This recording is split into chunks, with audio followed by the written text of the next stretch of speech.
আজকে আমরা জুলুম ও স্বৈরাচার ফ্যাসিবাদ সরকার থেকে দেশ ও দেশের জনগণ মুক্ত হয়েছি।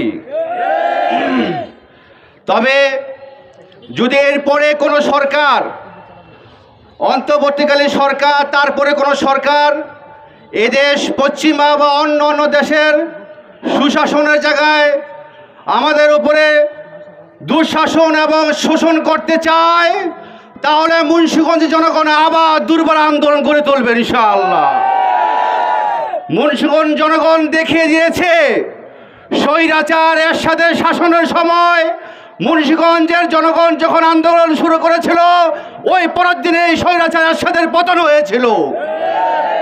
আবার যখন এই স্বৈরাচার সরকারের পতনের আগের দিন মুন্সিগঞ্জের জনগণ প্রাণ দিয়েছে, সেই পরের দিনে 5 তারিখে আমাদের এই স্বৈরাচার সরকার পতন হয়েছে।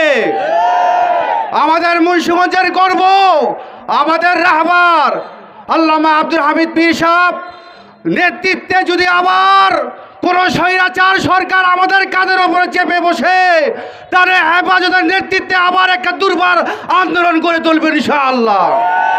আমাদের বিডিআর বিদ্রোহের যে সমস্ত ভাইরা হত্যা হয়েছে, হেফাজতের সাপটা চত্বরে যে সমস্ত ভাইরা হত্যা হয়েছে এবং এরপরও জুলুমের শিকার হয়ে যাদেরকে অন্যায়ভাবে হত্যা করা হয়েছে, আমরা তাদের বিচার চাই।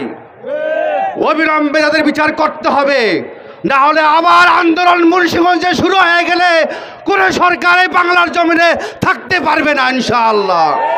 সকল শহীদদের রুহের মাগফিরাত কামনা করে আমার আজকে বক্তব্য শেষ করলাম।